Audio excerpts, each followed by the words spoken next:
মানিকচকের বিধায়কের মন্তব্য, সেই মন্তব্য ঘিরে আবার বিতর্ক তৈরি হলো। এই যে 21শে জুলাই আসতে চলেছে, 21শে জুলাইয়ের যে মঞ্চ, প্রস্তুতি মঞ্চ, সেই মঞ্চ থেকে বেফাঁস বক্তব্য সাবিত্রী মিত্রের, মানিকচকের বিধায়কের মন্তব্য, সেই মন্তব্য ঘিরে এবার আবার তৈরি হলো তীব্র বিতর্ক।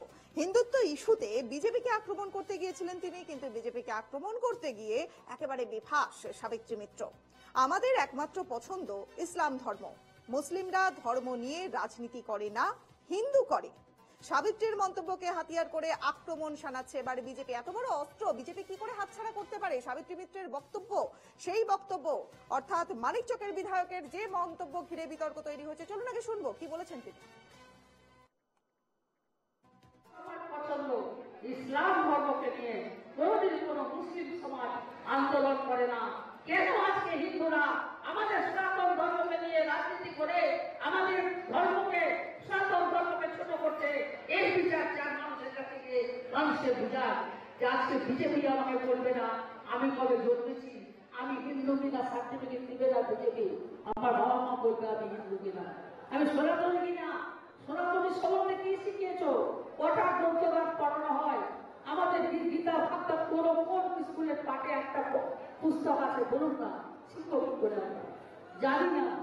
কিন্তু মুসলিমদের একটা জায়গায় দেখি আমরা আরবি শিক্ষাটা দেওয়া হয়। আমাদের সহকর্মী সুমিত এই মুহূর্তে টেলিফোন লাইনে রয়েছেন আমাদের সঙ্গে। সুমিত, মানিকচকের বিধায়কের যে মন্তব্য, সেই মন্তব্য তো বিজেপি কোনো মতেই আর হাতছাড়া করবে না। এ তো বড় অস্ত্র তাদের হাতে। দেখো, একেবারেই তাই।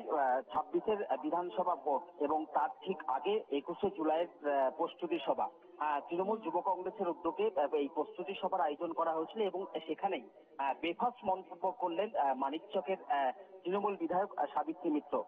তিনি কি বললেন যে রামের নামে ভোট চাইছে, রাম বলতে হচ্ছে, তো জয় শ্রীরাম বললে অসুবিধা কোথায়?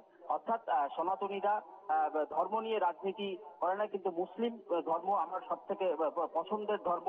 এবং তিনি যেটা জানাচ্ছেন, এই যে সভামঞ্চ, সেই সভামঞ্চ থেকে তিনি প্রকাশ্যে এই নিয়ে কিন্তু মন্তব্য করেন এবং যাকে ঘিরে কিন্তু একটা তুলকালাম পরিস্থিতির সৃষ্টি হয়েছে। তবে এই নিয়ে বিজেপি কটাক্ষ করেছে। বিজেপি যেটা বলতে চাইছে যে এইরকম হিন্দুদের ভাবাবেগকে আঘাত করেই মুসলিম ভোট নেওয়ার চেষ্টা করছে তৃণমূল। একেবারেই। অনেক ধন্যবাদ সুমিত।